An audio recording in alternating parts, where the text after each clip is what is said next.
Welcome to the Gaming Lodge, where we game till dawn. Hello everybody, and finally welcome back to a new video on my YouTube channel. I'm Nicholas, and today, gonna be a special one. We're going to be checking out the official kill count by Dead Meat for Until Dawn. Woo! That's a special one, okay? Huge Dead Meat fan for years now already, and one of the things I always wished they would do was to make kill counts for video games, which is obviously a very different spectrum than movies, and also much wider and bigger in length. And they then actually did go ahead and do it, and the finale of the first season of the video game kill counts is Until Dawn. And the moment that was announced, I knew I would really love to make a reaction video for that, despite this being super long. It's over an hour long. But before I wanted to do that, I actually went ahead and asked the host of the kill count games, Zoran, whose work I've really loved. I love the term of kill counts. And actually asked him for permission. Is it okay to react to the kill counts because of copyright, you know?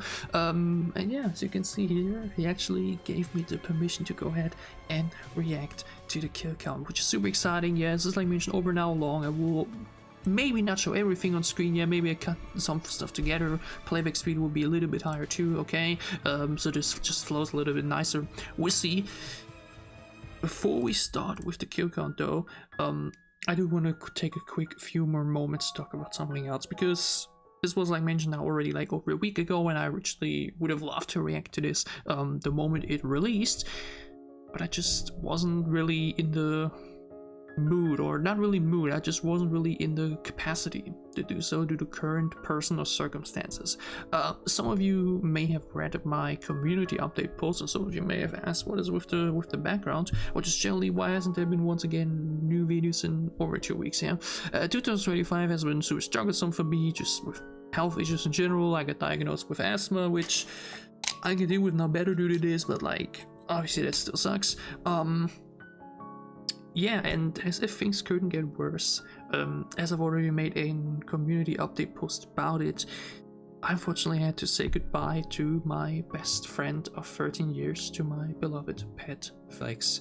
On April 30th, I guided him down to the Rainbow Bridge because he just couldn't do it anymore. Okay, 13 years is an incredibly proud and rare age for bunnies, especially thinking back that my first bunny died unexpectedly at just 3 years old, and that was basically the only reason how I got him a few days after that.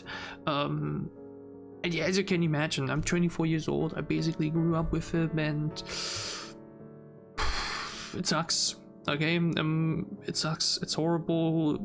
I've obviously just been able to deal with it now already a bit better because it's not been over 2 weeks, but like the first week, especially after that, the first 2 days, it was horrible. It were the worst days of my life, 100%. And things just generally suck at the moment. Okay, life in general at the moment is really, it's been the most rock bottom ever so far. Okay, like at the moment.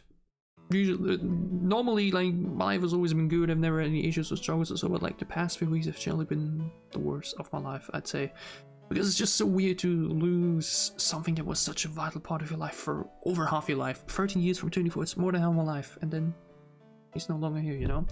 Thankfully, I do have some memories of him still, obviously photos and everything. I have a bit of his fur left, and thankfully also I was able to, well, bring his ashes home so that he can always stay with me, which was super important to me. Also, if I would have tried to talk like this last week, I probably would have floated into tears. I've been able to talk about it now much better already. But yeah, because of that, because I brought his ashes home, everything, you see there's no urn yet either, because, well, that is all, as you can imagine, super expensive.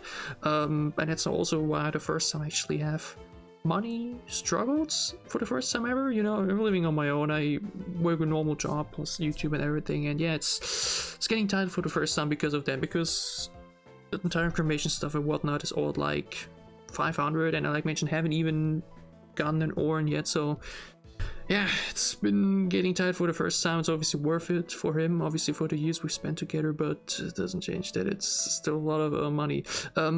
because of which I wanted to ask, better said, or just mention that I did open a GoFundMe a couple of days ago, where, well, you can maybe support me with those costs from the vet and the cremation and maybe for the urn and everything. You can see it here on screen somewhere. It's down, the link is down below in the bio as well. And I will, like mentioned, I've also already talked about, I still want to make a tribute video, because video game wise he was also such a vital part of me. I have such beautiful memories playing games with him at my feet and next to me and whatnot. So yeah, if you can donate, it would be super wonderful and helpful, and I would be very grateful. If you can't, it's totally no issue either.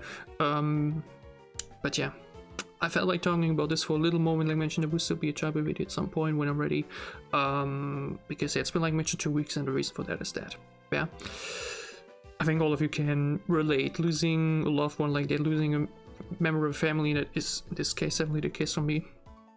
It sucks, yeah. But nonetheless, let's lean back and together enjoy the finest form of entertainment as we check out the official kill count for Until Dawn, one of my favorite video games of all time, that we've obviously done so much content for already on this channel, and now we can add this kill count reaction to the collection. I'm super excited. Like mentioned, we might not show everything from it on screen. I might maybe cut a little of things together. It's a little bit faster too in the playback speed. I would probably put it even higher if I was watching it on my own. But nonetheless, let's not waste any more time and get into the kill count. My name is Abe. I was Employee of the Year. Now I'm dead meat. Pull a gun on me again and you're dead meat. Maybe I should have reacted to the Last of Us kill count too, which was super dope. Welcome to the Kill Count, where we tally up the victims in all our favorite horror video games and show you how they were made. I'm Zoran. Oh, true. Totally awesome voyage. And today we are taking a look at Until Dawn. We're getting a lot of released in 2015, stuff into the behind the scenes. Until Dawn is a third-person choose-your-own-adventure style game that provides a different story which each time you play might based on the choices you make. show some new things. Games like non-indie darling Life is Strange, Telltale's The Walking Dead, and Still- Quantic Dreams Heavy Rain, the game that puts the X before Jason. You still want to do Life is It's less running and Strange, gunning and more walking and picking dialogue and obviously options. The Walking And Dead I'd we say continue walking. soon. Oh, seriously, there is so much walking. You might hit your step goals just by watching this kill count. Rather than one central protagonist, Until Dawn's perspective Yeah, we shifts definitely between want to 8 continue different soon with season characters. 2. They're members of a high school friend group reuniting at a mountain lodge 1 year after a tragedy, and the whole thing plays out like an interactive horror movie. But while it's a classic slasher setup, the game's story constantly switches into different subgenres with elements of the supernatural, folk horror, and even torture porn. Until Dawn started life back in 2008 True. under PlayStation developer London Studio before being taken Yeah, over by it's Supermassive. crazy how long the game Back was in then, it being development, developed actually. with PS3's PlayStation 7 Move years, controller, man. Sony's version of the Nintendo Wii. The game was more of a traditional slasher back then, with a first-person perspective and co-op mode. And despite positive reception at 2012's Gamescom, the general consensus was that no one really wanted to buy a Move controller to play it. Yeah, try explaining to your mom that this is not a sex toy. Speak for yourself. The game eventually switched platforms to the Oh, PS4, yeah. so Supermassive completely Oh, overhauled the man. game into the third-person Speak for yourself. cinematic experience that we know today. With the shift in perspective, Supermassive decided to cast more well-known actors in the game, using motion capture for their performances and modeling the characters after them. It's a technique the studio would use again, with big-name actors appearing in future titles like the Dark Pictures anthology and The Quarry. Tell her about the Hag of Hackett's Quarry. I don't think she wants to know about Hey, the that. Quarry. Can you just please stop saying the Hag of Hackett's How Quarry? about that one Sony next, wasn't exactly or in season confident in 2? the project, but the game ended up being a sleeper hit, thanks in part By to its the way- embrace by the Let's Play community. And it was popular enough to warrant multiple spin-offs, a film adaptation, kind of, and a remake for PS5 and PC, Kind of. made by former Supermassive members over at Ballistic how are we Moon. going to do the Reception kick for out here, remake actually? has been mixed at best. Aside from some new interactables, explorable areas, and an extra after the credit scene, it's pretty much the same game, but with more bugs and a AAA price tag. However, one Yeah. thing the remake does have going for it is its fancy new graphics, provided by Unreal Engine 5. Seriously, this thing is beautiful, and it's one of the reasons we'll be using it for the count. So what do I say to people Understandable. who ask how I'm going to kill count a game with technically hundreds of different endings and death options? Well, first I ask them to put my son down and get out of my house. And then as the police escort them away, I let them know that I'll be kill counting my specific playthrough of the game. So, for kill count game rules, I'll be counting dope. every dead thing I find. Then I'll be comparing my playthrough Dope. with the most and least deaths possible. Oh, and since player deaths are permadeaths in this game, I'm gonna replace the Royal Reload Award with the Butchered Butterfly that will go to the coolest player death that could have been. Nice. let's- Nice. Okay, I mean, the thing is, it's not like in the Final Destination movies where you have these premonitions, where they had the premonition award for kill that only happens in a premonition. That's not the case here. Obviously, what you see in a butterfly effect or like in a totem might not happen for you, but it's like still a death that exists within the realms of possibilities. Yeah, so it's a bit different in comparison to Final Destination, where the things that happen in premonition only happen in that premonition, right? But I love the idea of saying, hey, I'm doing my own playthrough of the game. Not sure if he played it for the first time recently, or if Zoran just remembers it from the first time. But it's a cool way to tackle the idea of, yeah, because obviously there's so many different ways and so many different options for how the game can play out, right? How many kids are even gonna have? Maybe everybody survives and there's like very little kids because of that. That's a very smart way to do it. I love it. Oh. Ooh, totally forgot. Got therapy today. BRB. So, you've decided to commence with this kill count. Well, before we get to the kills, let's try a little exercise. Okay. Tell me, what does this make you think of? Grey's Anatomy? Today's sponsor, ZocDoc. Good. ZocDoc is a free app and website where you can search and compare Get your money. quality If there's any channel that I like really an appointment. And that's across every specialty. what's the word for it? Primary care, dental, It is. mental health. Perhaps you should have. I actually still gotta call. After all, Actually still gotta find a clinic because of my potential autism ADHD diagnosis. Yeah, I haven't forgotten about that. Actually, I have found one, but they didn't have anything on the list, so. Nice. There's so much effort in these kick counts, man. So many people have to wait weeks, months. Of course, with ZocDoc, you can see actual Yeah, true. openings and instantly book appointments, often within the next. Does this work in 24 Germany, by to the way? 72 hours. Didn't know that, did you? I guess you didn't do enough investigating. If you had, perhaps you could finally stop putting off all those doctor appointments, especially by going to ZocDoc.com. They really know how to make their product placements very enjoyable. Yeah. That's ZOC. That is an ability that not many have. ZocDoc.com/killcount. What's that? What is my accent? I don't know.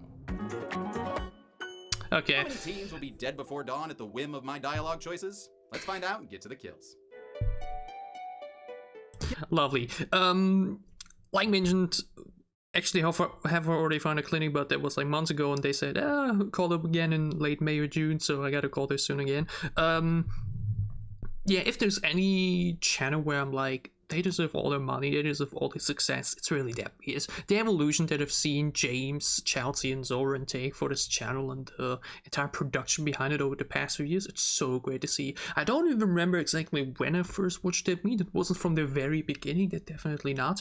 But like it's still already been several years, right? Maybe like 2021, 2022 could actually be possible, like shortly before I started this channel. They are incredible, and really wish them all the success in the world, so which is why I also like, you know, all this product placement. Begins in Take familiar it. territory. Cabin in the woods, a lone girl, and a machete-wielding mystery man. But it's actually a confrontation with a deer that teaches us one of the game's core mechanics: holding still. That's fun. A leftover feature designed to make use of the PlayStation Move controller, it was revamped for this remake, with additional options for platforms without motion controllers. But I have a DualShock, and with it, we successfully keep the white bar in the outline, which lets us pet Alan Dracula. This fancy lodge on the fictional Blackwood Mountain is owned by the Washington family, which includes twin sisters Beth and Hannah, and their sloppy, drunk older brother Josh. Both Hannah and Beth were played by Antonella Lentini, who some may recognize as Francesca from the Wizards of Waverly Place-averse. The kids are hosting an annual parent-free high school party. Ooh, and it looks like Hannah might get Actually, lucky wait, what? Her brother Josh Mountain is owned by the Washington family, which includes twin sisters Beth and Hannah, and their sloppy, drunk older brother Josh. Both Hannah and Beth were played by Antonella Lentini, who some may recognize as Francesca from the Wizards I actually didn't know she was in the Wizards. I didn't know that. Looks like Hannah might get lucky tonight, since she just found See, I'm already learning new things. Mike. But it's actually a cruel prank orchestrated by Mike's girlfriend, Emily, who doesn't take kindly to Hannah crushing on her man. Mike has reservations about what they're doing, but ultimately Hannah's best friend Sam is the only one to object to the prank. In a montage set to In for the Kill by Lucy Hayes, Hannah gets ready for a secret meetup with Mike, not knowing the group will be waiting for her. This extended sequence is one of the few major changes from the original game, and was added to help flesh out the characters. I mean, it's super well edited and fun to watch people hide from Chris Walker. Oh look, Emily's doing her Chandler impression. I really like that they Hannah arrives and Mike tries made that a bit more meaty. Maybe we should entire start segment. with a little, you know, making out and see where it goes from there. But before this Superman can kiss her on her digitally mustache-removed lips, Sam Snell interrupts to warn Hannah to not show any more shoulder. But it doesn't spare her from a Carrie White camera flash. As everyone sees that the Kittner kids Carrie was such a good movie, the original. Hannah runs off into the woods. Her sister Beth tries to wake up Josh, just in case, some kills need to be counted. Wrong, Josh. Toots. Call me Toots. But Mr. Robot's powered down for the evening, so she heads outside to find her sister, but instead finds a shittier cabin in the woods. But a Fortnite fire trap sends her back out. Cabin in the Woods, man. I love the kick on too. It's such a fantastic movie. So fun. An unseen assailant with Predator or Terminator-like Would vision also chases make them for to a the great edge of the video cliff. game. And Hannah's disappearing face freaks out Beth so much it sends them over the edge. That masked mystery man from earlier appears to reach for them, but I decided to... Oh, wow, that looked pretty rough, but I'm gonna hold off on a kill graphic for reasons I'll get to later. But for now, ladies and gentlemen, Smart. Mr. Peter Stormare! He's playing Dr. A.J. Hill, a psychiatrist treating a first-person patient. Wait, is that Richard Fenton, or is it supposed to be us? I want you to remember this as you play your game. Every single choice will affect your fate and the fate of those around you. Certainly sounds like us, and it's great to see Peter Stormare again, since last time we saw him on the I'm not gonna lie, though. Copy Chow in the Lost World. Dr. Hill tells us we're out of time for this session, but don't worry. Like mentioned, I usually do. We now come to a very... I usually, like mentioned, do... Like, this is right now on 1.25 speed, so it's just a tiny bit faster than usual. Which I mentioned might be off-putting for some people. Maybe I should actually put it on normal because of that. Because... I don't know, some people aren't used to the... I'm not gonna lie, there are also times where I listen to this.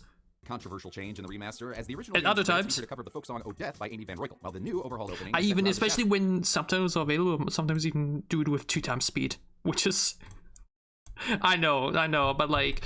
An original song recorded for the game by English pop I think singer we Lee stay Stevens. on And while I do like the Lee 1.25. I Stevens think that's song, fine. More in the "Oh Death" camp on this one. The new song, alongside the projection visuals, make this feel less Oh, horror Death and more like a Bond. is better. Which makes Yeah, sense, for since sure. The majority of the motion capture took place at Pinewood Studios, the same studios used to film the Bond movies. A requisite shining shot takes Oh, us good. back Didn't to know Blackwood that. Mountain 1 year later. A bus-bound Sam listens to a radio broadcast that reveals Beth and Hannah were never found after last year's tragic events. Something about that mountain seems to breed tragic events. More than you know, Marty. Marty there is voiced by Graham Resnick, a sound designer and frequent collaborator of Ty West. He actually cameoed as another radio DJ in West's VHS segment Honeymoon. Resnick co-wrote Until Dawn alongside Larry Fessenden, a fellow kill count vet and staple of the genre. Supermassive brought the two on after the company's British team decided their script didn't match their American characters. Too British? Oh, come on, what did it have? Too much? Writing Until Dawn was a complicated process. They actually had to create a flowchart to keep Yeah, track like of the game's mentioned- branching narrative. In addition, they were tied to the game's development schedule and had to start with... I've talked about it before, how I wanted to make a video about potential different ending for the Quarry, right? But doing that is so difficult when you realize just how many choices throughout the game are so influential and have like such big impact. Like alone the start, everything from the beginning on would have to be rewritten in some way, right? Because of Max and because of like the entire story revolves around Laura going back for Max and trying to help him. The entire beginning where Max always gets infected and stuff like that is actually something I don't really like. So trying to change that would mean you'd have to rewrite the entire game, right? Trying to keep up and trying to bake a flowchart of a game so long with so many different choices and different directions, it's so difficult, and I applaud them every single time they do it because my brain could not comprehend that sometimes. It's ridiculous. Chapter. Resnick and Fessenden's final script took 4 years to complete and reportedly ran a whopping 10,000 pages. Just like my Trevor's 8 script. Bert goes to Bixby. It's perfect. Sam's in town for a reunion at the Washington Family Lodge, organized by Josh. It's been a tough year for the guy, what with the missing sisters and all, but now he's ready to Party like we're fucking porn stars. or maybe deep fake porn stars from the look of his face. On her way up, Sam Yeah, runs into Josh's best the friend, Josh who face is was passed really out not there him with in prologue. the Until Dawn's remake, story kinda is same. purposefully tropey, so its characters are all just walking, talking horror movie archetypes. Chris is the quippy comic relief character who's more humorous than funny. According to his flashy Suicide Squad intro, Chris is played by Noah Fleiss, who probably got this part from his endless walking experience in Ryan Johnson's Brick. While they wait for a cable car, Never to take seen them that up the clip mountain, either. the two pass by an ominous wanted poster for an escaped arsonist named Victor Milgram. It's one of the many clues you can find in the game, which will fill out the Aw, lore of dude, various Robotic storylines Massacre, and hell actually yeah. affect Love those later K-guns scenes in the too. game. There's also a makeshift shooting range. Chris gets some points for not shooting a squirrel. Your ass just got sacked. And promptly loses all of them for that joke. The cable car arrives so that the two finally get going. Chris recounts a chance encounter that led to his and Josh's friendship, which reminds him of his favorite Ashton Kutcher movie. Boom. Butterfly effect. The game's butterfly effect system is based on the theory of the same name. Ah, yes, like how a butterfly can flap its wings in Peking, and then you'll get sex with me in Central Park. Not that. Basically, it says that small changes can have huge consequences, which is similar to the way player choices affect the characters down the line. When Until Dawn was a PlayStation Move game, it was just a first-person experience centered on shining your flashlight around the environment. But when it moved to the PS4 and became a third-person interactive movie, Supermassive took inspiration from the game that inspired all horror games. Say it with me now. Resident Evil! And it's multiple endings. We catch up with the rest of the group as they make their own way up the mountain. Okay, wait, what other games were From the mentioned? game that inspired all horror games. Say it with me now. Resident Evil! And it's What multiple horror did he, games. what did he- Say it with me now. Resident Evil! Also, wait, that wasn't James earlier. Why did I think it was James? He looked so much like James from the side. I've never played the original Resident Evil. Obviously, it's super influential and everything, but I've never gotten myself to play it. Not even the remake because of tank controls. Ugh. Tank controls are horrible. I still hope that one day they remake the original Resident Evil story in the modern Unreal Engine, like with Resident Evil 4 controls and everything, right? Would be dope. And it's multiple endings. Cool, didn't know that. We catch up with the rest of the group as they make their own way up the mountain. Mike and Spoiler, Emily have broken thank up, you. with Emily now dating nice I know guy the Matt, game is out turning for him nearly into 3 her own decades, but personal come on. bellhop. Meanwhile, Mike's been shacking up with Emily's ex-bestie, Jess. The group's horny blonde, whose idea of foreplay is fighting and clipping through the snow. And it gets real awkward when these couples meet again. You guys gonna make out now? Oh my god, totally. We're so gonna make out. Matt Love lets us that know clip. that his real first name must be Door, while Emily goes off to get all face-touchy with Mike. The indiscretion is witnessed by Ashley, who was just looking for some Pikmin. Turns out Ashley's got a crush on Chris. Nice! Oh, I and, love well, Pikmin. That's about all she has going for her. Oh, sorry, no. I need to replay Also the Pikmin inquisitive. games again. Ashley's played by I Galadriel love 3 and 4 Stein, so who's much. in the live-action Ben 10 movie, but I'll always know as Cassidy She Finch, was in the Ben girlfriend 10? to that pantsless hero, Axel Heck. God bless you, young man. Matt interrupts with a jump scare that honestly actually got me. He almost catches the long-distance cheating as well, but our player choice prevents him from taking a peek. Yep, a lot of things sure are different from last year, but luckily, some things never change. Chapter 2 takes us to the top of the mountain, where part of the group is reunited with Josh. He's played by Rami Malek, who was just 1 month out from Mr. Robot when the game released. At the time, he was still just that mummy from the Night at the Museum, or the scarf guy from that last Twilight movie. Of course, by the time this remake came out, Rami had already seen a little silhouette of a man. Scaramouche, Scaramouche. Actually, it's called an Oscar. Chris pines for Ashley, and Josh gets super weird about it. She's like a sleeper hit kind of gal, you know? Now I just want to rip that Parker right off of her and make some snow angels. Yeah, sure, buddy. The door to the lodge is frozen shut, so Yeah. Chris breaks in through the basement. Josh tosses him a lighter. Jokes like these, by the way, were some of the reasons why back then I was like, Josh is a little bit weird here and there. You could tell he On his trip was. to the house, he finds old memories. Oh, looks like Todd from The Last Man on Earth got to settle down. And his search for flamethrower deodorant leads him to the jump scare Wolverine. Go for the love of Logan! Ah! The jump scares in Until Dawn are very effective thanks in part to design director Tom Heaton, who set up test playthroughs to measure people's fear response using a galvanic response sensor. I would love to do that. Consistently I has would a love to do measurable that. emotional response, then we knew it was good. If it didn't have that, it goes back to the team for improvement. Chris manages to get the door open. I would letting love in his to friends and letting out the have jump scare development wolf. like that. Yeah, That get would out be of so here, you cool. Wolverine. Hey! Not you, blue That's boy. James. Unfortunately, things aren't much warmer inside. No one wants in on your territory, honey. Excuse me? Did you say something? Oh, did you He not looked hear so me? much Were like you James slugging us earlier too with that loud? shirt. This argument changes based on your previous choices. If you chose to let Matt look through the telescope, this fight happens between him and Mike instead. Josh breaks things up and suggests Mike and Jess go to the nearby guest cabin to cool off. And while we're at it, why doesn't everybody just split up? Chris and Ashley go look for a spirit board to kick off the night's activities, and The one of Emily's bags classic. has mysteriously vanished. And after some berating, I wonder what would have seriously think I happened should get my if bag? they just would have all stayed at the lodge. Guess not. I mean, to be fair, some incentive.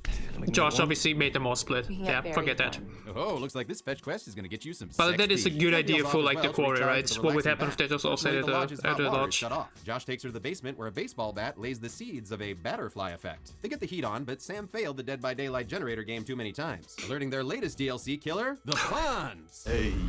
The Dead by Daylight generator This game. portal stage Shadow Priest is just Chris playing Until Dawn for Dead by Daylight, please. just got mugged. There is Come a. on, Chris. No one wants some white guy with glasses making puns while they're, trying to watch a horror movie. Please proceed, Governor. Sam goes to take her bath, leaving Chris, Ashley, and Josh to get up to some Oh, spooky man. fun with the Ouija I board. usually wear Ashley glasses asks too, Captain, so I asking if apply there's to that any as well. Ouija's in the room. And then one of them decides to say how. The ghostly But yeah, presence there is a claims to Dead be by Josh's Daylight sister chapter Beth, coming out which later freaks this him year out so with much his 2 hair turns survivors and white. 1 killer. Chris and his bizarrely floating hand doesn't On mind. to Dawn, Ashley please. then probes deeper than an alien on DB Sweeney to find out Please. that Beth and Hannah were murdered. And the proof is in the library. Josh's motion capture gets all Planet of the Apes for a second before he storms off, accusing them of punking him. But this Ashley ain't no kutcher, so she heads to the library with Chris, who's hoping to check out a little more than a book. Meanwhile, Matt and Emily, blunt as hell, are wandering the woods. The checking background out music is common so... influences. Is that a butt? so engaging. This section of the game was originally DLC called The Road Not Taken that was only available as a pre-order bonus. The remaster thankfully adds it to the main game, giving us a rare moment of decency from Emily as she apologizes to her boyfriend, which he graciously accepts. Gotta remember, there's more to this guy than just being a lean, mean, luggage-lifting machine. You gonna back that up? All day. I'm sorry, what was that? All day. Matt's played by Jordan Fisher, who's best known Sometimes, nowadays yeah. for his work on Broadway, starring in shows like Dear Evan Hansen and Hadestown. Oh, and that Yeah, weird those are really rom-com bromance version of Moana's You're Welcome. No, I see what's happening here. They fucked. Which is what Matt wants to do with Emily right now on this snow-covered table. However, she's more interested in a quick Gom Jabbar test. Gotcha, big dip. You're no Lisan al-Gaib. The two of them come across a grisly sight. Somebody made a snowman. What kind of messed up snowmen did you make as a kid? This Lord of the Flies prop is our first kill added to the count. True. If you kill count games, we count everything. Yep. It comes with a message written in Yep. blood on stationery from a nearby prison. God, use a pen, Sideshow Bob. They smartly fuck off while Mike tries to get his fuck on. But it's hard to get to the guest cabin with slow-ass motherfucking Jess in the way.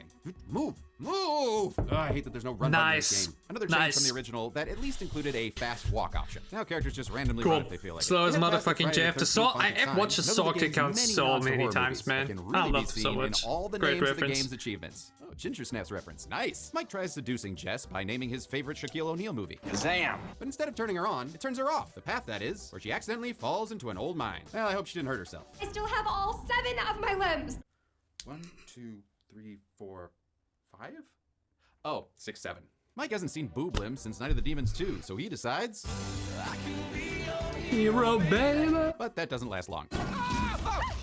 Mike finds a I culty love shrine Mike to, screaming. I don't know, This- sweet tooth. The shrine is covered in dream So catchers, memorable. one of the several dubiously aged references to Native American traditions, and Stephen King movies about butt weasels. Mike also finds a wooden totem and some LA Noire wrist rotations, cracks us into a vision of Jess, undressed and in distress. These totems, which can be collected throughout the game and potentially break your character's wrists, give players a sneak peek at possible futures. The totems are split into different categories: death, which foretells the death of the totem finder; loss, for visions of other characters' deaths; Again, danger one of and the guidance, coolest which are all systems about player ever done on choices; video and games. fortune, for good luck. And Which, the for pictures some never reason, were this one able was. to Why? kind 'Cause of... Jess took her clothes off? Alright, the remake. Some of the pictures were never able to replicate that feeling, honestly, in the Dark Pictures games, because the difference is, like, here with the totems had such an impact on the story too, with the entire you know, idea behind the influence of the Native Americans, right? So the pictures just have never had that same cool vibe as these It also totems. adds a sixth type called hunger, which I won't explain right now because of Spoilers. These totems also add some unintended comedy to the game. like when Matt sees a vision of his death and then just casually puts it back on the ground. Nope, no questions or reactions here. Just gonna Yep. go back to trying to clap cheeks in a snowstorm. The two eventually escape the mine of Morania and continue towards the guest cabin. Along the way, they encounter Murray the Skull, as well as a very injured deer. Mike chooses to comfort it, and I choose to add it to the count when it's pulled away for an off-screen death. A quick time athlon. I couldn't get where it in same that credit moment either, Terminator probably. vision from the prologue I mean, it chases wouldn't them be in all the way to forest in the cabin. first place, Oh, but... you got your breath? Okay, cool. Time for sex. But first, Jess requests a romantic fire. So Mike goes in search of some romantic matches. After achievement hunting for a bit longer, Mike eventually warms things up with a fire. But despite this copy of the straight-up Kama Sutra, Jess ends up with more clothes than we saw in the vision. And yes, I actually made all the right choices to get her to strip down, but hilariously, I just kind of took too long looking at stuff. It's so cold in here right now, my tongue will get stuck to your flagpole. Oh yeah, 1 sec, babe. Just looking at our potentially dead friend's tennis photos. Mike is played by Brett Dalton, who I best know as that rat bastard Ward from Agents of S.H.I.E.L.D. True, I Video did know game-wise, he's he's there. the voice of the Witness in Destiny 2. While I most of did the know he game's was in Agents of actors were S.H.I.E.L.D. recast when it went from first person to third person, Dalton was one of the few that was retained, alongside the strategically altered mutant who played Chris. Jess is played by Megan Martin, who appeared in the Camp Rock movies and starred in Mean Girls 2. Yes, there's a Mean Girls 2. It is not good. After the most dramatic Shutter closing ever, where were we?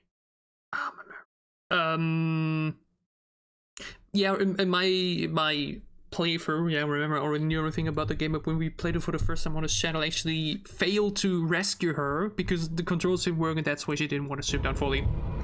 Unfortunate.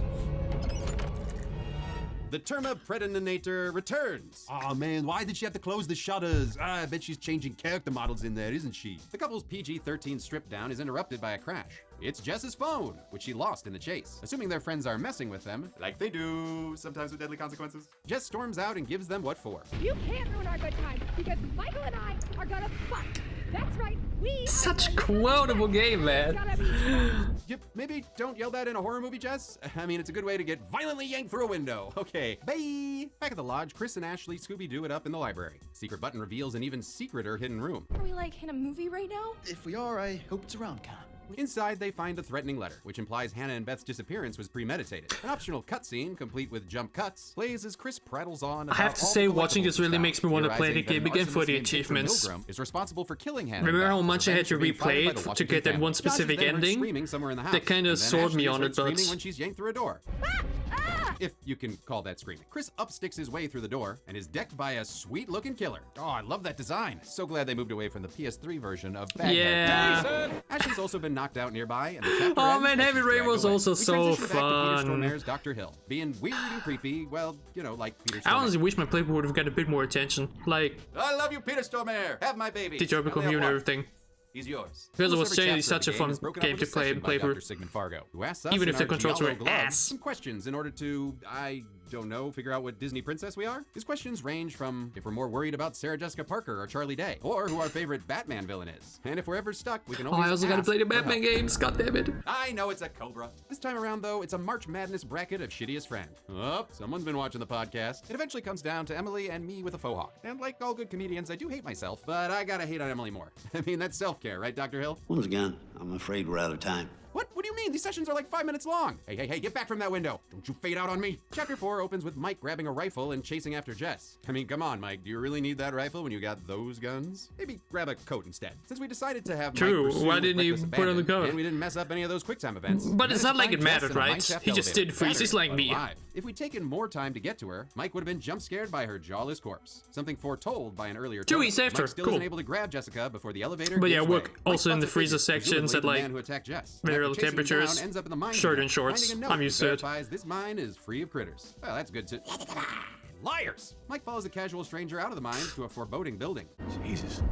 The fuck is that place? Well, Mike, that is Blackwood Pine Sanatorium, something you would have known if you were playing as Chris earlier. Speaking of which, Chris is coming to from his bonk on the head. He calls out for a better hero. Right. For playing as Chris earlier. The fuck is that place? Oh, that's Well, in Mike, that is the Blackwood chapter Pine 1. Sanatorium, something you would have known if you were I playing was like, as Chris what the earlier. hell Speaking of is which, that? Chris is coming Also- to from his bonk on the head. He calls out for a better hero. Ash! But he's retired in Jacksonville, so Chris follows a concerning amount of blood outside where he's scared by a spring-loaded sweet tooth of the twisted metal variety. Who would do this? Well, me, technically, since the dummy's appearance is based on your choices during one of Dr. Hill's segments. Could Which have is also super been cool. a zombie. Or a Mrs. King sidekick. We can then add another hog's head. True, to it's the a count. different Christopher pig. Yeah, keeps yeah, walking, it's a eventually different finding pig. a shed with Ashley and Josh chained up inside. And if I was those like, is it heads going to or literal count it giant again? saws But yeah, weren't it's a giving different you one. John Kramer vibes, this pre-recorded message will. We're gonna need one more brave participant to help decide which subject will live and which will die. In typical Jigsaw fashion, he must now choose which friend to save. And I wonder who Chris, I have a crush on Ashley and not much else to my character Hartley, is going to pick. Ashley, I'll get you out of this. I won't let you die. Ooh. Honestly, not fair to say. I mean, in the beginning, maybe, but as the game went on, I feel like Chris definitely had more to him than just having a crush on Ashley. Yeah, having the step open throughout the game was pretty cool, right? Sorry, Josh. Thomas the Table Saw then chugga chews directly into Josh's tummy, only stopping briefly to phase out of reality before making Josh half the man he used to be. Cue the kill graphic. Cue the Okay, Editor Sarah, where is the kill graphic? Looking at the tracking, I think I sent it to the wrong Josh. Oh no. What the hell is this? With his trial pass, Chris is allowed to free Ashley and leave. They run into Matt and Emily and do Wonderful, a not great job wonderful. of explaining the situation. He said, not right in front of us, man. What are you talking about? Maniac. With a killer on the loose, the group decides to stick together. Psych! I'm kidding, they split up. Chris and Ashley go back to the lodge to warn the others, while Mike and Emily go for help. And I really hope that's relationship help. Unbeknownst to them, Mike McClane is on the road to Wellville, finding OBGYN hand totems, and breaking into the super haunted-looking sanatorium. The mystery man enters the building's chapel with a couple of wolfy wingmen, but the door is locked, so Mike goes to worship the god of clues. To finds a sign with some Latin. Do not read the Latin. But he does, translating it to a healthy mind and a healthy body. Well, I'll tell you one thing, he's got half of that going right there. Zoran, did I just hear you sexually meow at that video game man? Don't ask me about my business, Megan. Mike also finds documents relating to a I get it. I fully understand it. I fully get you, Zoran. I fully get you. Men were rescued. Some punch cards indicate at least 30 miners went down that day. And if this crazy I boy love is Zoran's any humor, man. indication, the treatment the survivors got was. I just want to say this in here. Like you could say it like so many points in the video, but like I remember in the very, like, I was there when the Tremor kill counts came out, and they were the first kill count Zoran did, right? That was the first time Zoran did the kill count at James. Went on break because of the wedding and everything. I remember that very well. And I was also personally a bit like, I'm so used to James is gonna be very different, and obviously the way he does his kill counts are super different. Yeah, if you watch, or like at least back then it felt like that way, especially back then when you watch the James kill count and his own kill count, there was a clear difference in humor, delivery, and everything, right? But like he's really grown into it so much, and his kill counts are, in my opinion, just as entertaining these days. Yeah, obviously we all have a soft spot for James and the way he talks, and you know, but like Zoran does such a good job, and I feel like his humor has also just gotten so much funny over the years. Yeah, he was already funny, but I feel like he just really nails it more and more every single time. So like, Zoran appreciated. And humane. Mike also comes across a save typewriter, but with no ink ribbon, he'll have to settle for a machete, which he shortly has to put to use when a wacky waving inconceivable arm chopping bear trap gives him a handshake and more white hair. Glitch hair aside, another point of contention for the remake was the choice to switch the game from fixed camera angles, a la Resident Evil, to an over-the-shoulder perspective, a la Resident Evil remakes. This hand trap scene in particular plays out more cinematically in the original game, and presumably the new angle was used to make the game feel more modern and fix movement issues that come with those fixed angles. But sometimes these characters still feel like steering a tugboat. You can pry the trap open at the expense of your machete, yeah, sometimes moving them feels very So I lop off Mike's fingers instead. In the morgue next door, we discover a not quite human looking severed head in a jar, as well as Billy Butcherson, who ralphs up a rat, and a key card to the chapel. Mike is still 2 steps behind his Quarry, and like 10 Supermassive games behind the release of The Quarry. Mike's chapel roaming is stopped by a wolf, but an earlier totem and Sam next Rockwell season, taught me that Quarry. not all wolves are bad guys. So we make nice with our new buddy Balto. Our good fortune continues as Mike finds some Funnily enough, I would be wondering how he would do it a Quarry kill count, because I'd be surprised how he would do it, or like wondering how he would do the backstage stuff. Because there's obviously a lot of backstage things going on there as well, not as publicly known as for Until Dawn, but like especially with the entire COVID delays and whatnot, it would be super interesting to watch him cover that. Sticks, proving our mystery man's the one who's been spying on us, unless it's a mystery duck. Mike also finds some new threads and a new gun. The latter allows him to shoot through a lock, but when he tries the same trick Sorry if you see this, I uploaded a video of Zach Tinker, one of the actors of the game, talking about, you know, cable car station. They find a very how COVID delayed things and changed things, so gladly use it. Send Emily inside to open the door, but she just goes all Willie Scott on us. Oh, Matt, I think there's spiders in here. Be careful. It's hard to pretend when it's freaking pitch black, you dead. Hey, pitch black? Did your cataracts detach or something? There is so much light, which is another point of criticism, as the remake completely changed the game's lighting. The original game was much darker with a cooler color palette, which many say added to the horror and feeling of absolutely. Isolation. That's one of my biggest, lighting, especially the opening that was shifted to a warmer color palette. It makes more sense. True, this, the first chapter is warmer and there's still a bit of sun out and everything, 100%, but like that iconic blue tint look that the original on the PS had, that just really added such a different flavor. Everything just felt more cold, you know what I mean? It just added to the entire winter aesthetic so much, and that definitely does not feel as present in the remake, definitely. Since the game I agree with that. Sunset, and nicely mirrors the sense of hope we don't see again until dawn. Emily opens the door, but we're unable to operate the cable car, so Matt smartly suggests the right thing to do is regroup with the others. You don't know what the right thing to do is any more than I do, Matt, and I say that we should go to the fire tower and get on the radio and call for more help, and that's that. Never mind, guess we're headed to the nearby fire tower. You know, Matt, you could just push her off right now and no one would know. Emily! Holy shit, he's doing it! Do it! Yes! Mufasa her ass! Of course, Matt's a nice guy and doesn't go for I see Zoran isn't too fond of Emily either. From last year, there's still a chance to be trampled by wildebeests. Emily suggests they go on the offensive, and if Matt complies, he'll get forced off the edge and possibly fall to his death. Hey, Bromby. Don't listen to her, man. Yeah, she's so Rudolph. Plus, she's a bitch. Matt listens to She's this so intervention, staying calm and passing through this possible reference to the ring too. I'm sorry, did they just bow? Is he their king now? All right. When they get to the fire tower, Emily finds a flare gun, which we decide to give to Matt. Good call, since a creepy crawly down below triggers the tower's motion sensor. Good choice. On the radio, but even though it can lead to some say it with me. significant creature storm means rescue won't come. Say it with me. Hey, set the line. Creature outside cuts the tower support cables, sending it and us crashing into the ravine below. Emily ends up on the outside looking in. Yeah, and the now we can see entire her and her true colors. Don't think, you idiot. Just get me Zach out of here. actually messed it up. You know what, Emily? You're being a real dick. Zach didn't give it to Let's Matt, and fucking that hash can this have out some right severe now. consequences. Treat me like a goddamn human being. I'll treat you like a person, like a goddamn human being, okay? You're a person. You're a person. Thank you. Oh, man, that felt good. And with our couples counseling completed, I feel pretty damn good about not letting Emily die. Not that it matters, since she ends up falling anyway. Matt nearly meets the same fate, but he manages to leap to a nearby mine shaft. He comes to a bit later to find out he's on his Now own. imagine Shadowy he figure didn't suddenly give him attacks but he's able to the- fend it off with a shot from that flare gun The Emily flare gave gun. us. However, in a lot of people's playthroughs, this is where Matt dies, from a Yep. meat hook hanging. It's one of the easier deaths to get, since Emily won't even consider giving him the flare gun unless he stays on her good side. And that Matt, are you listening? can be hard to do. But at least actress Nicole Sakura is having a good time with it. I rarely get to play the bitch, and so it was really fun to do that. She's so You might iconic. recognize her as Cheyenne from Superstore, which is a very different character. Come on, Amy, it's Christmas. Plus, this will be the first legal thing I've ever done in the woods. We catch back up with Sam I Am in a bath, who in typical Final That's Girl a- that- fashion that- has that- somehow that missed looked everything, intriguing. including that I really killer need to behind her. watch The more movies and disturbance shows, ends man. the longest tubby time since Debbie's in Killer Clowns. But Sam's gonna be keeping her towel on, since the killer snatched her clothes on the way out. Not cool, guys. Not cool at all. At the time of the original game's release, Hayden Panettiere was probably the most well-known member of the cast. She had already starred in TV shows like Heroes and Yeah. Nashville, the latter of which earned her a Golden And she Globe was in Scream nomination. 4. We've of course seen her on the count before as Kirby in the Scream franchise. Our Lady Bellini follows a path of Pennywise balloons through a few scares, some impressively subtle, and some not so much.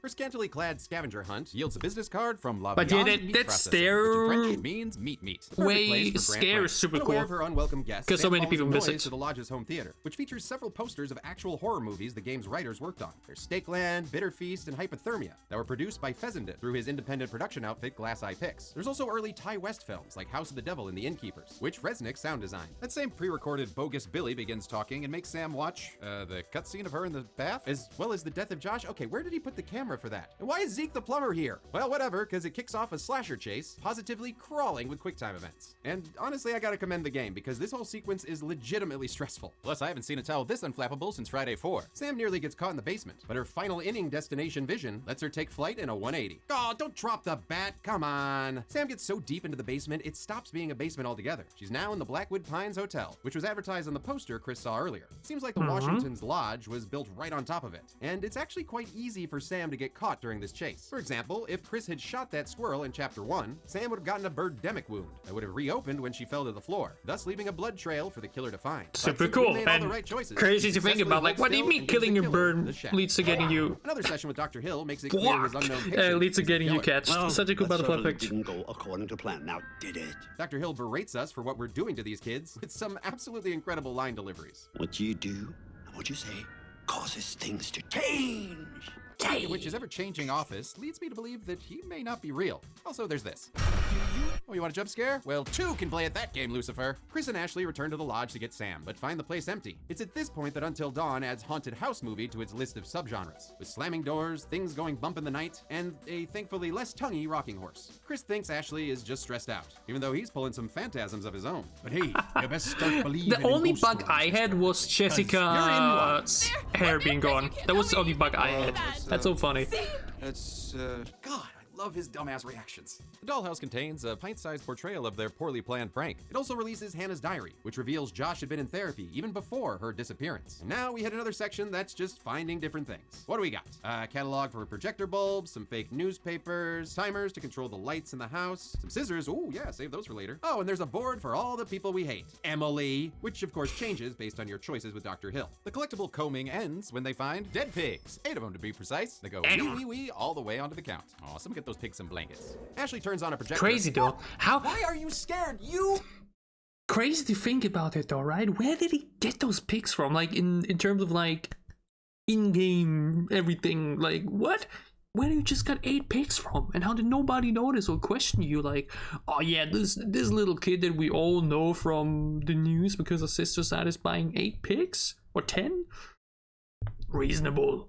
Send it to her. Awesome, get those pigs some blankets. Ashley turns on a projector. Why are you scared? You press the button! Are you Amish? Apparently someone transferred one of those early 2000s jump scare videos to film. Yeah. Damn, what's Jesus. that old-timey porn Ted found in Friday 4? A Psycho reference reveals a dummy in Sam's clothing. That's Would have actually something been Sam if we'd gotten caught earlier, some but we didn't, people so look out, Chris! He's didn't like about her. You. He passes out from the That she was AED always while like so Ashley makes scared use and of like the wonder, scissors but she I'm grabbed like, earlier. Stabby, stabby, but she winds that's up losing normal. anyway. The lovebirds wake up in another endlessly spinning Saw knockoff. With death literally looming above them, the two finally admit their feelings for each other. Every second that I spent with you was the only thing I ever wanted to do with my time. Aw, that's so sweet. Now pick up that gun and shoot her, or, demonetize yourself. Those are his choices. But we go with secret option number 3, which is to do nothing at all. Smart. That probably went fine. Meanwhile, Sam has made her way through the hotel vents and into the lodge's basement, where she finds a couple But more. man, what would you like these plans on how to fake cut. But like, man, what would you do in that moment? It's always so difficult to think or like try to put yourself into that situation. It's so surreal to think about, right? Like trying to put yourself into the position that these people are in. What would you do in that moment? Would you shoot yourself? Would you shoot her? Would you do nothing and just say, yeah, then we just both die? Would it be fair? Would it be egoistic for me to do? Like, it's so difficult to think about. Someone in half. That's suspicious. Or Josh's phone, which has messages from the real Dr. A.J. Hill, who is also Josh's therapist. That's weird. Sam's search doesn't yield any yimpy post-its, but she does locate a physics-defying snow globe. Oh, this is weird. Yes, it is. This is one of the many interactables added to the remaster, and showcases the roller coaster from the Rush of Blood VR spin-off game. That's just pure nightmare fuel. Yeah, I've never played those either. Here via the sanatorium's Because I just underground have passages. no. The two catch each other up, and Sam voices some suspicion. Don't want to play she's been VR. having. I think somehow Josh is involved in all of this. Sam grabs some clothes and meets up with Mike as we sadly say goodbye to Hayden in a towel. Put this thing to bed. I'm into that. Oh, Mike, is there anything you won't fuck? I guess Jess, but that's because she's probably gay. The two hear some screaming in the distance, which leads them to Chris and Ashley, alive and at the end of their game. The masked killer comes in to congratulate them, and Chris empties a clip into him, revealing the gun was filled with blanks. And now is a good time to remind all of you that shooting yourself with a blank will still kill you. Depends. I know there's some very special blanks that don't do that. Whoever could this irresponsible prankster be? Josh. Which really isn't much of a surprise if you listen to any of the clues collected earlier. Clues.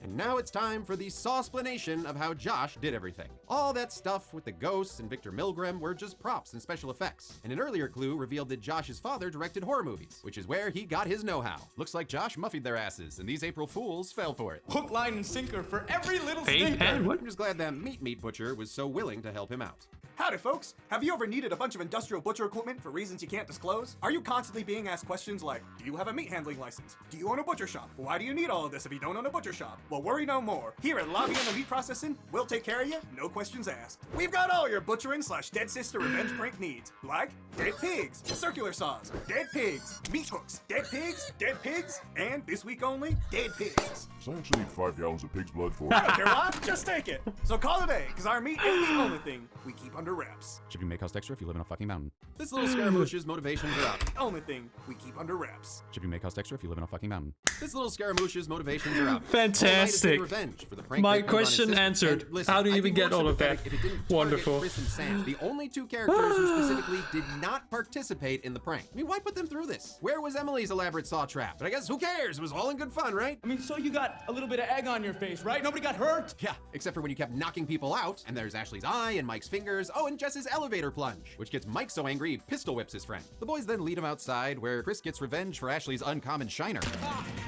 But Josh remains adamant that he was right. I made you believe in the world I created. And I showed you parts of yourself you were too afraid to visit. Yeah, well, so did Kevin Feige, but he didn't hurt me, aside from the Eternals. It's obvious that Josh is kind of... Yeah, the Eternals weren't that bad. Pretty good, actually. Sleep over. Can we order pizza? While they decide on Nice. toppings, we check in with Classic. Emily, who is literally at the end of her rope, dangling over a non-Ben Reilly chasm. She manages to Cirque du Soleil her way out of danger. She's ended up in the same tunnels that trapped those miners in the 50s, finding mementos from that time that include family photos and, oh, the dead miners themselves. And though we only see 10 skulls, 12 miners survived out of the 30 that went down, which means these miners turn 18 for the count. Emily then comes across someone's living quarters, and horrifyingly, turns out it belonged to Hannah, who survived her fall from the cliff. And if her wall decor is any indication, she was trapped down here for weeks. But hey, at least she had a friend, and oh, no, it's her dead sister, who Emily just stares at for a while. Okay, you know what? Take a picture to last longer.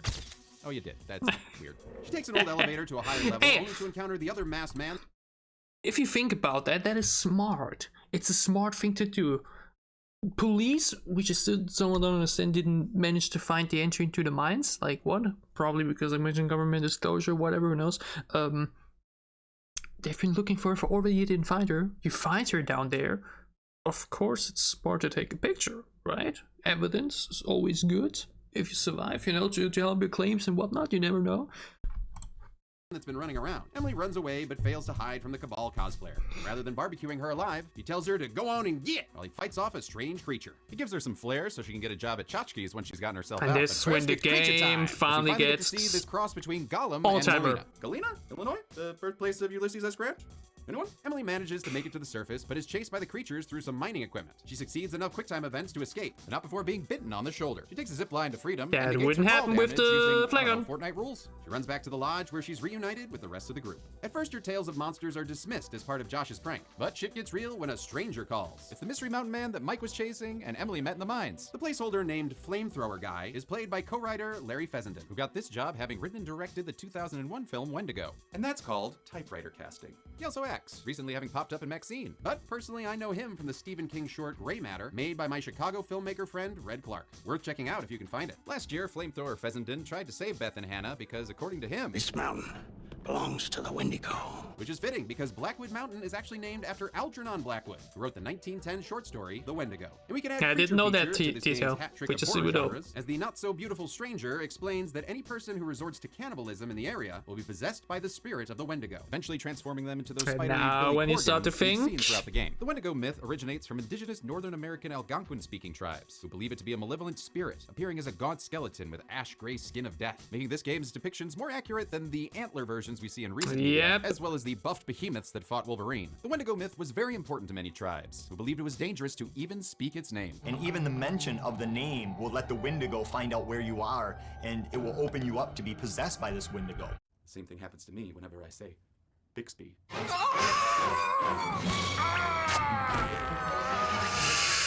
Bixby! I crave human flesh now. The stranger suggests everyone hole up in the basement. Understandable. Yeah!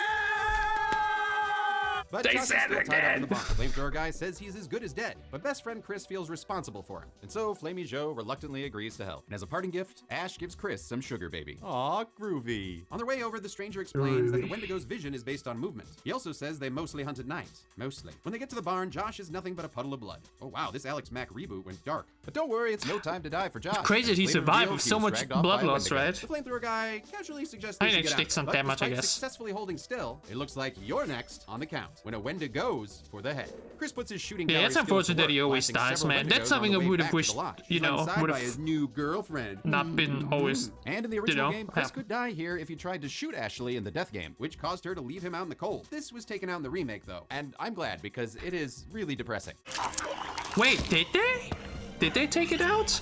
Wait, I remember actually talking about that. I thought what they took out is that, you know, because I remember it was like that before the entire, or during the scene where Chris has to decide who to shoot, Ashley could ask Chris to shoot her because of having a good relationship at that point. If you don't have a good relationship with Ashley at that point, you would have just not said that. And if you then would have decided to shoot her, then she would have left you behind. But like back then it was so that if you had a good relationship with her, you could have her ask that in sense of like, oh my god, I love you, Chris, please survive for me, kill me, blah blah blah, right? And despite that, if you then still shoot her, she would still leave you behind, which was very weird for some people because it's like, girl, you asked me to shoot you and you still kill me off because of that, right? And I remember the dev said like, hey, that's not what we originally wanted. We wanted that if Ashley asked you to shoot her and you then shoot her, she would still, you know, only if you don't have that question and then shoot her, she would leave you behind. I thought that was the only thing that like was buggy back then. It was problematic. I didn't know that they fully removed this from the remake. Yeah. Maybe I remember it incorrectly, but I think good old-fashioned that's how it used to be. scene. Sam thinks they should stay put, but until when? Till dawn. He's fine. But Mike wants to go find Josh, in case that arrived, or if he has the cable car station key. Their debate is cut short when Ashley notices the bite on Emily's shoulder. They don't know for sure that Wendigos work on zombie logic, but it's enough for Mike to straight up hold his friend at gunpoint. This is the safe room, M. Please. It is not safe as long as you're in it. Holy shit, Mike. Okay, I know it's been a long night, but still. I'm sure some players gleefully gunned Emily down in this scene, but after some careful deliberation, we decided to preserve Mike's innocence and stand down. But here it is for those that want to see Emily killed more. Since it'd probably be pretty awkward now, isn't it still? Michael elects to still? go find Josh on his own, giving them the gun for safety. Couldn't you still get a Ashley charge starts just reading alone through for the holding it stranger's to journal her? and learns that the Wendigo's skin is nearly indestructible, unless of course you're able to set it on fire. That's why those Chris gunshots didn't count as kills. She also learns that the Wendigo's curse can't be spread Bring it by on. bites. Say the line, bring hey, the sorry line. about trying to kill you, Emily. You understand, right? Understand the palm of my hand, bitch. Bam, bitch went down. Yeah. Honestly, I kind of like Emily now. But I do wonder if that messed up Ashley's Thank relationship you. status. Oh yeah. Yeah, you ain't getting a holiday card this year. With new knowledge to Emily share, gets Sam some wants to go more. on Emily Mike, gets so the some whole group moves more. out. Everybody Quick ends session up with liking Dr. Hill Emily at the reveals Josh end. is still alive, albeit trapped in the prison of his own mind. We debrief on our actions tonight, but while Hill disapproves, Josh doesn't really show a ton of remorse. But hey, at least we have a ghost hanky. Ooh. Okay, I wonder if he's going to talk about a new Where he ending. finds some Frankenstein repellent With and a that boomstick, which he uses to prove who decision the real is very master of important. unlocking is. Which took hours for me to Second make. Valentine, Won't since we get. played nights earlier, Mike gets to see that Wolfie's just fine. There's but it looks Ek. like the rest of the pack wasn't so lucky. Look. We then follow our Quarry around, learning more about that mine accident cover-up. As you might have guessed by now, the 12 men that were rescued survived the cave-in by going all yellow jackets on their buddies. You know, the ones that Emily found in the cave earlier. The sanatorium conducted experiments on the survivors, not realizing they were transforming into Wendigos. Jesus, hot sauce Christmas cake. This is fucking unbelievable. You sound like Axel from Friday 4. Oh, there, buddy. I'm sorry. I'm gonna have to write you up. That's a violation. You are over the limit on Friday 4 references. Wait, but didn't you make me write all these Friday 4 references in here? I did indeed. The fans love it. $13. It's $1,300. Holy shit! The experiments were overseen by hospital owner Jefferson Bragg. I was like, wow, that's a lot of Friday 4 references. Hell yeah. That's what I mean. These little plays, these little jokes, so fucking funny, man. The VR prequel set 60 years prior to the main game. It also features characters like Victor Milgram, the janitor who formed the basis of Josh's slasher villain. Ugh, horror movies sure do love to vilify janitors. The miners then return in Wendigo form, but Michael keeps them at bay with an action scene. Kapow! Gun noises! A chase into the holding cells reveals several of the Please Wendigos mention are still the trapped behind bars. internet shells. Lots of blasting during this section, but I won't count any kills until Mike shoots the makers of Outlast, incinerating 2 Wendigos and sending their souls off to give Freddy some dream powers. A lot of care went into designing the Wendigos. Production designer-director Lee Robinson made sure to reflect the starving nature of these creatures, adding features informed by their environment. Through sketches and concepts, these elements were visualized, such as eyes being milky, almost dead, with loss of lips and eyelids due to frostbite. Animation director Wait a second. the 12 men that were rescued survived the cave-in by going all yellow jackets on their buddies. Okay, so interesting. He didn't count the miners that survived because of the Wendigo as dead, even though they turned to Wendigos. That's interesting because I remember in which movie was it? Was it for the Living Dead movies? What was the name? I remember at least that James had it in some movies that the moment one is infected counts as infected, they count it as dead. I mean, okay, but he didn't recount them. Never mind, so I guess it's fine. If he now counts them as Wendigos or earlier, doesn't matter, I guess. But I remember that, it was for the Red movie, where the moment someone was infected into a zombie, then they were counted as dead. But then he didn't count them again when they also got killed. Yeah, so I was like wondering here why he didn't put them already on the count as Wendigo. But obviously, they're obviously dead when they turn into a Wendigo, but like, yeah. With loss of lips and eyelids Makes due to sense. frostbite. Animation director Jamie Gallipo was responsible for their spider-like movements, and audio director Barney Pratt combined human voices and various animals to create their distinctive sound. We would layer them up in a multitude of layers, sometimes 15, 20 sounds playing at the same time, to build up the vocalizations for this fearsome creature, which is always in attack mode, hyperactive, and chasing you throughout the game. Whose sounds were for some reason changed in the remaster. Yeah, another Mike's weird decides to giant peace out shit. as we reach the explosive barrel wing of the hospital. The Wendigo nearly ends Mike, but he puts those barrels to good use and blows the entire room to kingdom come. Yeah, but Killing that's the one, thing now. not another. Did he The game count then cuts the away to other reveal Jess is alive, Wendigos? though less booby than our vision predicted. Turns out she survived her ride on the... Yeah, I mean, that's the thing. Now, he didn't count the other minor Wendigos, right? He counted Bragg. Counted the wolf. But he didn't, because we don't kill all of the other 12, right? Weren't the other Wendigos still mentioned in some way? Shouldn't they have been put onto the count? Maybe. Blows the entire room to kingdom come, killing one, but not another. The game then cuts away to reveal Jess is alive, though less booby than our vision predicted. Turns out she survived her ride on the Tower of Terror. Don't forget to pay $30 for that souvenir photo on the way out. She then treats the mines like a thrift shop, popping some tags before fading out. We catch up with the rest of the group, and after a walk that would make the Proclaimers proud, Ashley thinks she actually hears Jess's voice. So our ridiculously high curiosity stat kicks in, making us investigate. Come on, don't split up. Boo, come on, boo. What are you doing here? Are you living on the dead meat set? Ben kicked me out of the house. Oh, my laundry's done.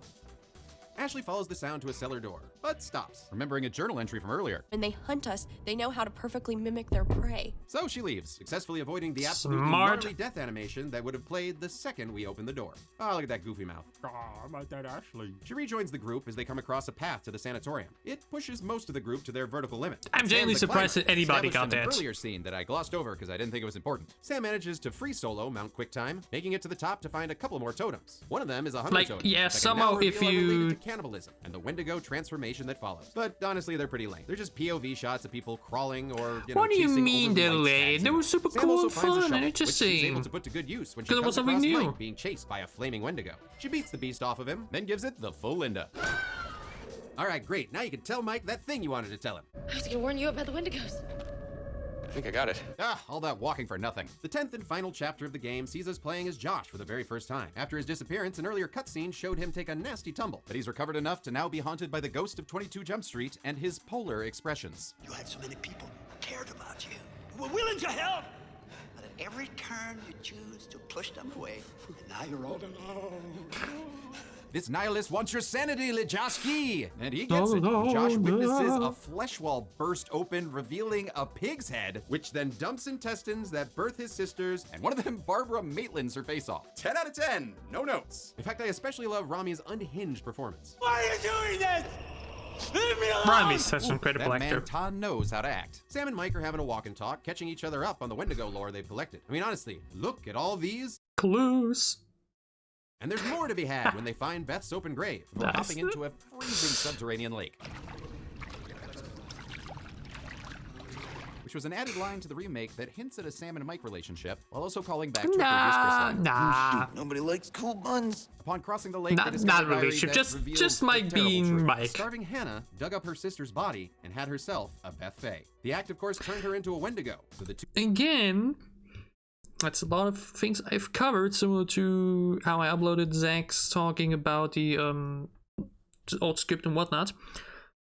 Would have found it interesting, especially given that he uses a remake here, if he could have mentioned some of the unused lines in the Unto Dawn remake that were, I mean, okay, never mind, you don't actually hear them all in the game, like the one with the cold buns was one of those old ones that didn't make it that when I did. But I think it would have been cool if he actually would have, like, maybe shown or like mentioned that there were a lot of other unused dialogue options that were not not added, but like were now finally found because the game now came onto PC, and because we talked about it a lot, right? I made a lot of videos about it. It would have been pretty cool, but like mentioned, it's probably not that widely known yet, or just in general. Right? We resolve to get to Josh before she does. Behind one waterlogged door are the half-eaten remains of the flamethrower guy. Hi, Larry. Sam peeks through some slats. But also, hey, he's keeping everybody alive, isn't he? Josh. We get to see the reverse perspective of his pig head hallucinating, but Mike very effectively smacks him out of it. Talk about your physical therapy. Some lighting points the way out, so Sam uses her suddenly very important climbing skills to try and find help. We then take control of Josh in this Unreal Engine remake of Super Mario Bros. As he finds a totem that tells them they'll make a fortune from the insurance money. The boys then take the scenic route back through Lake Ball Shrink. Suddenly, Mike gets sucked under. Oh, damn undertow. No, wait, damned Wendigo, which attacks Josh. And depending on your choices, it could kill him here. However, since we're completionists, Josh recognizes the girl with the butterfly tattoo as his sister. And if you doubt the connection, the game's clue system will beat you over the head with it. The Wendigo that attacked Josh had a tattoo of the same design. Hannah's tattoo is identical. Wendigo in the mine also had a butterfly tattoo on its identical butterfly tattoo. The sibling connection. But again, that's something so cool, and something I wish I would have experienced for myself, because remember, I didn't get to play the game I wanted to remake, but I obviously knew everything about it because I watched so many people play it over the years. In my opinion, some of the best clue lines and just, things surrounding the game ever done. The way that this twist came to be and the way this twist grew together, and then the moment of realization of what happened. I remember the first time I saw that, I was like, holy shit. I was so blown away. And then, like mentioned, from the perspective of a viewer that watched other people play it. So imagine how crazy it would have been if I would have went for all of this for the first time myself as I played the game. Whoa. It's crazy. Yeah, like because there's so many cool clues and because of all the updates and whatnot, it makes it extra special. Okay, in my opinion, to this day, one of the best twists and just storylines ever done in a video game. I love it so much. Prompts the hand-to-go to take him away, an act witnessed by a Mike who seems to be hard lemonading in his pants. We switch perspectives to catch up with Matt, who's been lost in the mines since watching Emily fall to her not death 4 chapters ago. He grabs a lantern and is attacked by Old Man Marley. Oh, sorry, Jess. You know, the other forgotten friend. The fact that he didn't get knocked out. Most likely to die in this game. This is probably why it feels like they've been quarantined to their own B-plot, which basically boils down to a hide and chase. There's a couple ways to fuck up this sequence, all of which lead to pretty gruesome demises for the two. But I just did this. Stay, leaving them to slow walk themselves to the cabin. Meanwhile, Sam or in the remake, you can just make it so that you don't even have to make those move sequences, which I did for the playthrough. I guess climbing really didn't save much time after all. Inside, they run into the remaining group. Damn, Emily. Okay, I don't know if that relationship meter can go any lower. The group plays a little squid game. Crazy though if you think about it, because Mike still spent so much time down there and he still made it back faster. Wild. Superhero Mike. The crazy-eyed doll is replaced by multiple Wendigos. Just then, the teens get an ally in the form of Hannibal the Cannibal. True, we have some more all-out Wendigo fight. Woo! We have some more Wendigos here. Kills 2 of the attackers, decapitating one. But it's still not all of them. Just palming the other one really hard. The fighting springs a leak in the lodge's gas yeah. line, so I think he counted telepathically make a 4 with these 6 using a broken light bulb and a guitar riff. Then another one, I think, is still missed some. Redid the entire score of the game. The PS4 version is scored by video game composer another Jason one of those things where I'm like, seem to associate my name with scary music. Rightfully so, as he's the composer behind the Dead Space trilogy. Ballistic Moon wanted the remake to stand on its own, so they replaced Graves with Mark Corvin, a film composer known for it's a cool soundtrack, but the original one is just so iconic, man. I tend to steer away from you know what I mean? Cliché all the time. Which, honestly, in this case, might have hurt him. The new score is fine, but doesn't stand out, and is definitely subtler, which robs the game of some of its energy, especially during this finale. I mean, just listen to this.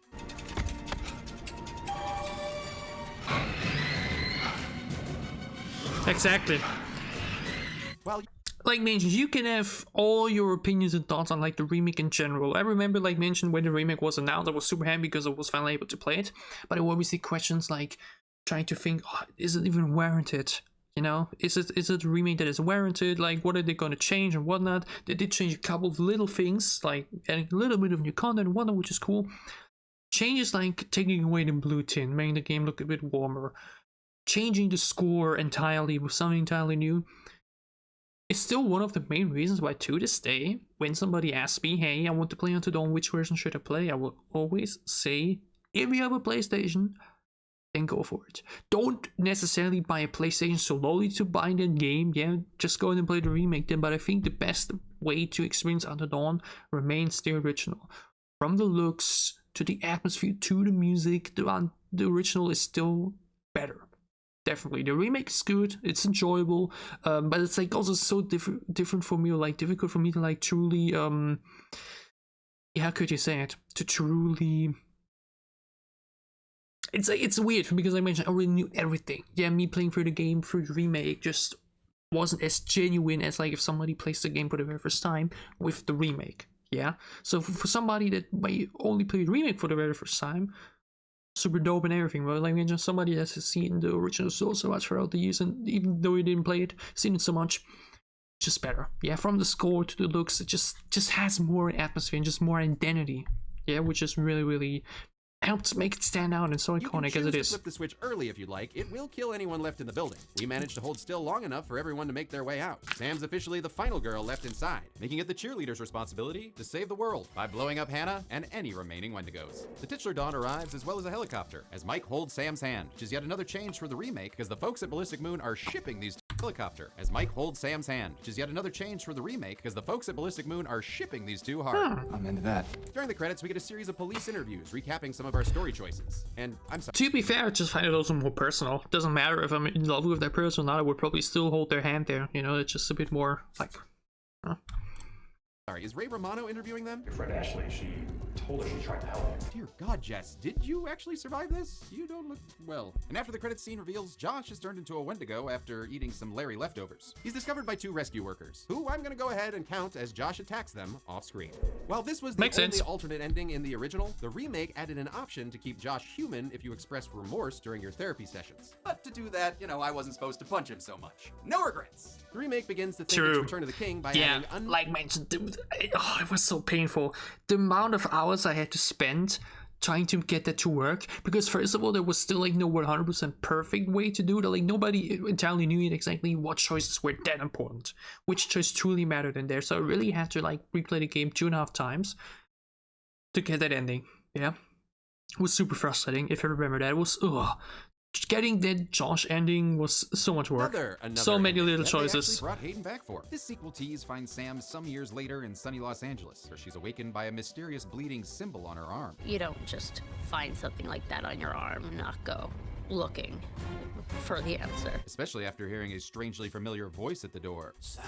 Wait, Peter Stormare, don't you dare title card me! Well, I managed to keep all the teens alive until dawn. I feel like I missed out on some cool kills. So let's rectify that by branching off our timeline for a multiversal murder montage!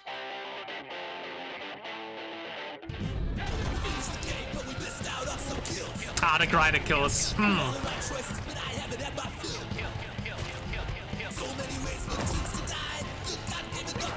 So many rare kills that you just very rarely get because they're so convoluted to get.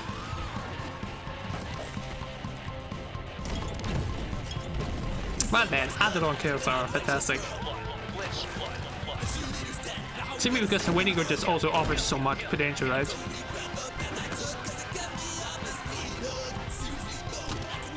All day.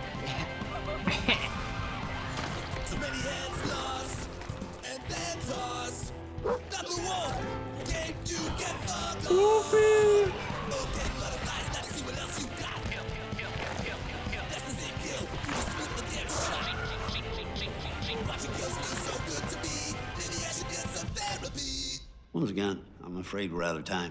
Holy shit, what's he from? I know I've seen him before. Oh, this is gonna the way, like, to admit. That's it. He took Tom Cruise's eyes. So, how many kills did we actually get during this choose your own death venture? The way to midway through to the song, I was like, oh, I don't know the song, but it's pretty dope. And then I realized, oh, wait a minute. Like, then I started to like listening to the lyrics, and I was like, oh, they made a song just for this. Hell yeah. Let's find out and get to the numbers. Right after I take care of a little roommate dispute. Wakey, wakey, eggs and bakey. Ben, Tim. Where the hell did he get that mask from? Roommate dispute, but you're in luck because I'm here to help. Whoa. Don't worry, I'm professional. What we're gonna do today is play a little game. The way it will work is you have a choice. You kicked me out of the house. You can't just go around shooting people. Yes, I can. All right, now.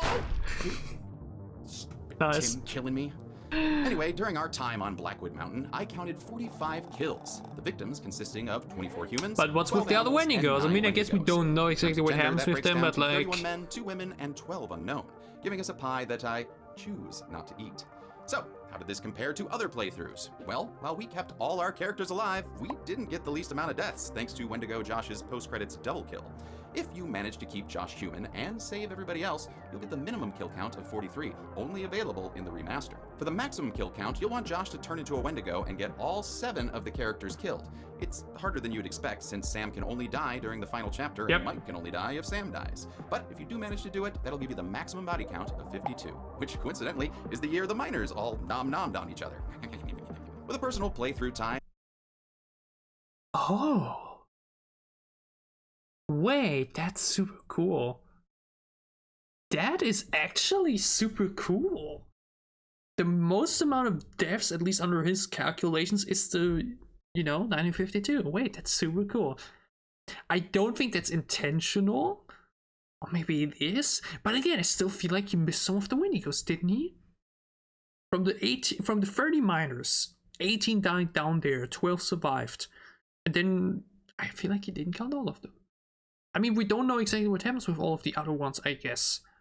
But like, it's interesting because there was also the entire scene in the sanatorium. Don't know if he counted that. Don't think he did. He counted the mummies here, right? He counted the two Borg mummies, which are technically probably they don't necessarily need to be other Wendigos.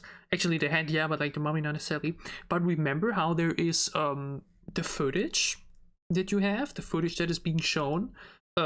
He maybe didn't find it, obviously, and then he can include it in his own playthrough. But there was the footage shown in the sanatorium that shows one of them turn to Wendigo, and then one of the caretakers be attacked, right?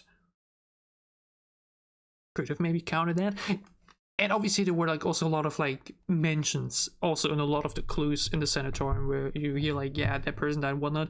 Even though I think I remember the kick rules are usually a bit different depending on what movie it is, but like I remember for some movies James also said like, nah, we only count the ones I can like see or whatnot. Like if it's just written down somewhere, it's obviously super different from video game, right? But like he always needs to hear a specific number, like in Brightburn, where you know the exact numbers of the people in the plane, he can count that, even though you don't actually see them probably die, right? But like, yeah, the number might not be 1000% correct, but it's fine, it's okay. Of 10 hours and 5 minutes, that gave us a kill on average every 13.4 minutes. Look at the golden chainsaw for coolest kill to Hannah decapitating the Wendigo. All their quick spidery movements were awesome, and it just made her look like a badass. Interesting. Oh, you're welcome, Hannah. No machete for lamest. I don't necessarily agree with that. I mean, if we just go by pure visual, I remember, I think the one that I put number 1 in my video, oh god, was it Josh getting crushed? I think it was Josh's head getting crushed. Simply because of the weight of the story going into it. Again, the video is a couple of years old now already, where we ranked the top 5 deaths into Quarry on the one. But I would say it was Josh, right?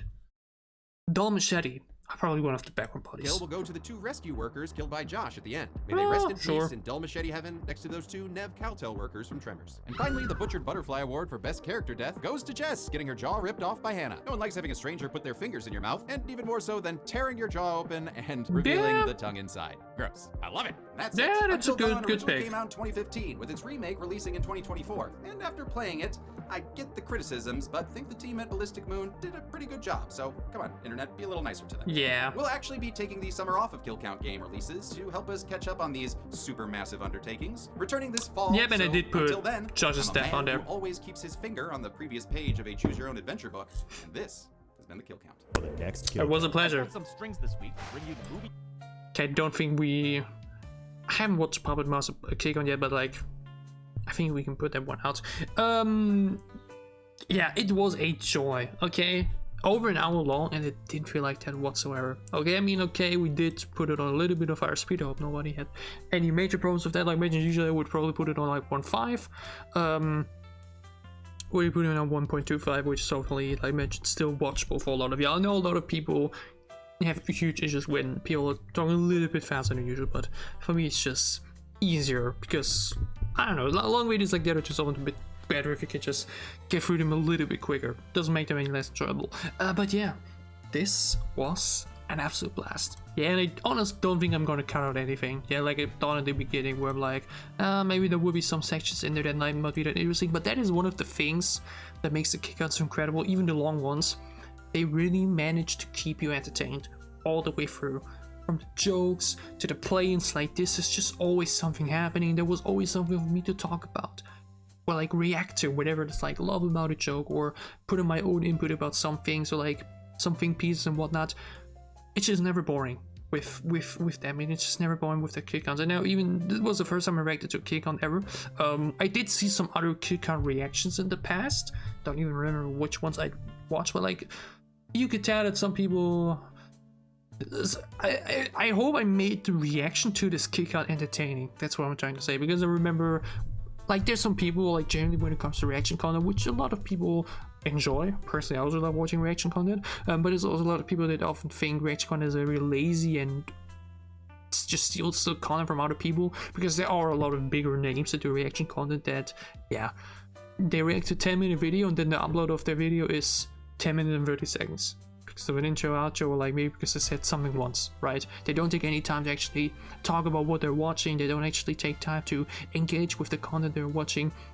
It's basically more of a silent watch along, which some people totally enjoy as well. Some people actually only want that. They just want somebody in the corner. They just want somebody to have a few rates and they'll be like, ah, and that's it. Yeah, some people don't even want to hear people speak, which is weird, because at the end of the day, I feel like that's what makes reaction content important, or like what makes, like, differentiates lazy reaction content to actually interesting reaction content, where the people watching actually engage with the video and talk with it. And I think, or I hope I did that at least. Yeah, like mentioned, Until Dawn, one of my favorite games of all time. We've made so many videos about it. When I saw there's a KidCon coming out, I knew, hey, there's going to be so much good stuff here, where it's not just going to be fun to watch, but fun to discuss. And you know how much I love to discuss, how much I love to talk about things I'm passionate about. It's one of my favorite traits, yeah, my passion for things I enjoy.